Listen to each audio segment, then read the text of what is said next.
O Senhor esteja convosco. Ele está no meio de nós. Anúncio do Evangelho de nosso Senhor Jesus Cristo segundo São Lucas. Glória a vós, Senhor.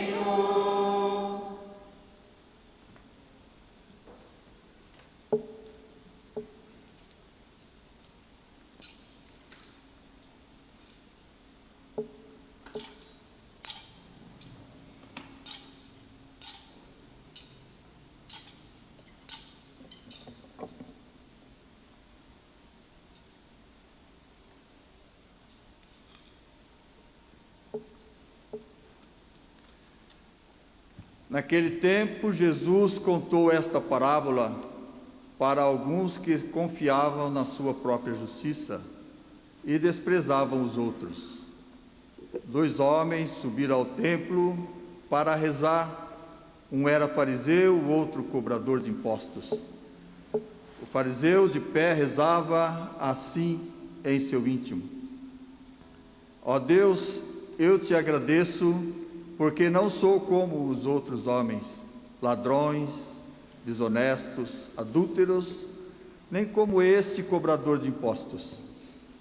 Eu jejuo 2 vezes por semana e dou o dízimo de toda a minha renda. O cobrador de impostos, porém, ficou à distância e nem se atrevia a levantar os olhos para o céu, mas batia no peito, dizendo: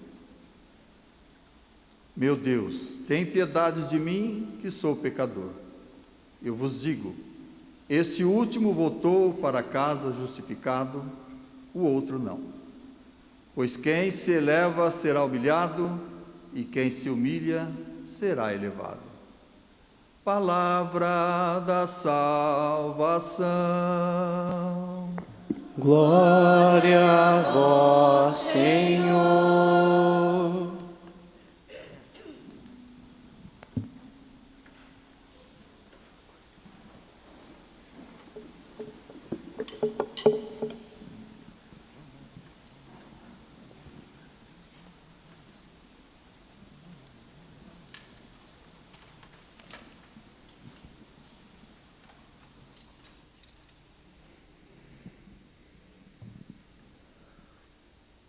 Sem dúvida alguma, meus irmãos e irmãs, romeiros, devotos, peregrinos de Santa Rita, aquela que quis contemplar o mistério da cruz em suas mãos, com os seus olhos e, acima de tudo, com a sua alma, e trazendo a coroa de espinhos em seu peito, Rita de Cássia, com certeza, por inúmeras vezes, pôde cantar como cantamos tão bonito no salmo de hoje. O pobre clama a Deus e Ele escuta, o Senhor liberta a vida de seus servos. Não poderia Santa Rita deixar de cantar a antífona do salmo de número 33, porque diante de todas as dificuldades que atingira o seu corpo físico, essas dificuldades jamais fizeram com que a sua alma fosse destruída, que o seu coração se distanciasse do projeto de Deus. Ao contrário, pôde ela contemplar na totalidade o amor de Deus e permitiu ela que este cheiro de rosas pudesse impregnar a sua alma, para que de fato a sua alma, a sua vida, fosse uma eterna oferenda nas mãos do Senhor. Tão providente a palavra deste 30º domingo do tempo comum, quando nós fazemos memória de Santa Rita. Não só ela cantou o salmo de hoje, como ela também pôde viver e celebrar o amor de Deus em sua vida, proclamando aquilo que o apóstolo Paulo dirigiu ao seu amigo Timóteo. Estava Paulo preso, estava Paulo já um tanto quanto debilitado, e diante desta debilidade física, pôde ele proclamar com a sua alma: quanto a mim, eu já estou para ser oferecido em sacrifício. Aproxima-se o momento da minha partida. Combati o bom combate, completei a corrida, guardei a fé. Agora está reservada para mim a coroa da justiça. Esta mesma coroa que Santa Rita trouxe no seu peito, como podemos contemplar na sua imagem. Ela reconhece, como o apóstolo Paulo, que ela poderia, como ficou ornada desta coroa, porque aqui neste mundo, procurou ela fazer a vontade de Deus como o apóstolo Paulo. Aqui neste mundo, todos nós somos chamados, mesmo diante das contrariedades da vida, fazer a vontade de Deus. Mesmo que fazer a vontade de Deus custe o nosso sangue. Em outras palavras, em linhas gerais, custe a nossa própria vida. Eis que Paulo e Rita de Cássia combateram perseverante o bom combate. Puderam ele completar a corrida e não deixaram eles de guardar aquilo que há de mais essencial para permanecermos firmes na caminhada aqui enquanto peregrinamos neste mundo. Guardaram eles a fé. E porque guardaram eles a fé, puderam ou podem eles participar da vida eterna. Porque guardaram eles a fé, podemos olhar para o exemplo do apóstolo Paulo e de Santa Rita de Cássia e permanecer firmes na fé, como encontramos na carta aos Hebreus, no capítulo 11, versículo 1. A fé é a certeza de tudo aquilo que ainda se espera, a demonstração de realidades que não se veem. Não vimos o céu, não sabemos como é no céu, mas o nosso coração se enche de expectativa, se enche de alegria, porque queremos um dia morar na eternidade. Queremos estar preparados para quando nosso Senhor nos chamar, de fato, poder com Ele mergulhar neste mistério tão grande, que aqui a compreensão humana não nos permite de fato acolher, ou por que não dizer entender esta realidade da vida eterna. Embora não entendendo, nós não perdemos a fé no Senhor. Nós deixamos que a vida dele possa unir-se à nossa vida, a partir do nosso desejo, para que assim possamos já na terra experimentar as alegrias da eternidade. Guardar a fé é próprio de quem é capaz de reconhecer que o Senhor é um juiz, como ouvimos na primeira leitura, que não faz discriminação de pessoas. O Senhor não discrimina ninguém, ao contrário, Ele escuta a prece de seu povo. Se concretiza na vida de Santa Rita, insisto, e também penso que podemos dizer que já se concretizou na nossa vida, porque sempre pedimos ao Senhor aquilo que cantamos no Salmo. O pobre clama a Deus e Ele escuta. O pobre não é aquele que não tem dinheiro, não. O pobre não é aquele que, enfim, não tem um bem material. O pobre é aquele proclamado por Jesus no monte das bem-aventuranças, quando o mestre, ao olhar para aquela multidão, compadecido, entrega nas mãos dele este, por assim dizer, mandamento, decálogo ou projeto de vida. Bem-aventurados os pobres em espírito, porque deles é o reino dos céus. Nós queremos participar da alegria deste reino, meus irmãos, minhas irmãs. Nós podemos participar das alegrias deste reino. Basta que nós tenhamos a sensibilidade de abrir o nosso coração e ter a certeza de que somos chamados a servir a Deus, servi-lo como Ele quer, não a partir dos nossos critérios e vontades.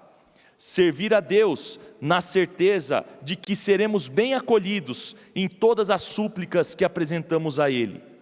A nossa súplica ultrapassa as nuvens, o nosso pedido chega até o coração do Senhor. Santa Rita tanto pediu pela sua família, Santa Rita tanto pediu pelos seus filhos e pelo seu esposo, e ela foi escutada. Deus a escutou, não no momento em que ela queria, mas no momento oportuno, no kairós de Deus, ou seja, no tempo do Senhor, foi ela ouvida, e por isso todos nós também podemos ser ouvidos, todos nós podemos crer que o Senhor nos ouve. De fato, clamamos a Ele, Ele liberta a nossa vida, eis que Ele de fato enche o nosso coração de seu amor, quando nós nos encontramos com o coração atribulado, quando a nossa alma por vezes fica fragilizada por causa dos nossos pecados, o amor dele é muito maior e ele liberta a nossa vida. Ele não nos castiga se nós queremos mudar de vida e se nós procuramos fazer a sua vontade. Atenção, meus irmãos, minhas irmãs. De fato, o Senhor, Ele não faz discriminação de pessoas, mas nós podemos perceber que ao nosso redor, nem sempre encontramos pessoas a partir de nós que é sensível àquele que pede a nossa ajuda. Quanta dor, quanta tristeza, quanto desespero, por que não dizer, quanta lágrima derramada, quanta morte não redimida. Ainda há muita gente desesperada, ainda há muita gente inquieta, porque, com certeza, até tem consciência de que Deus ouve o clamor do povo, ouve, portanto, o seu clamor, mas ao seu redor, todos nós podemos perceber que ainda encontramos pessoas inquietas, pessoas desesperadas, tanta gente que espera uma mão estendida, um braço estendido, um abraço consolador, e por vezes neste mundo não encontra por causa da dureza do coração do homem, da dureza do coração de tantos fariseus, como nós ouvimos no Evangelho, que ainda existe no dia de hoje, que chega no templo e reza assim no seu íntimo: ó Deus, eu te agradeço porque não sou como os outros homens, ladrões, desonestos, adúlteros. Eu te agradeço por tudo isso, Senhor. Não sou como este cobrador de impostos. Eu dou o dízimo de toda a minha renda. Eu sou muito bom. Sou tão bom que eu não aguento com a minha bondade. Quantas vezes nós não fizemos isso? Quantas vezes nós nos achamos donos de nós mesmos, que estamos no controle de tudo? Fariseu é aquele que divide. Em outras palavras, fariseu é o próprio capiroto, Satanás, o divisor, aquele que está preocupado em mostrar algo que não é, aquele que tem palavras tão bonitas, mas no fundo, só vive das palavras e não é capaz de testemunhar com a própria vida aquilo que está pregando. Diria, me permitam, que os fariseus somos tantos de nós padres, que tem discurso tão bonito, que no dia de hoje fala na homilia, que a igreja é missão, porque hoje é o Dia Mundial das Missões, que fala tão bonito, palavras que nem o próprio padre às vezes é capaz de entender, mas ele fala bonito porque ele quer impressionar, e não vive o projeto do reino, a partir de mim. Quantos de nós padres não somos assim? Quantos de nós padres não estão preocupados? Você que reza conosco de suas casas, seus santuários domésticos, estão preocupados em puxar sardinha para o Lula ou para o Bolsonaro e não falam do Evangelho, não falam da misericórdia de Deus, não falam de um amor que é capaz de transformar a nossa alma. Padre não é político, padre é homem do Evangelho. Padre não é fariseu, ou ao menos não deve ser fariseu, deve ser homem do Evangelho.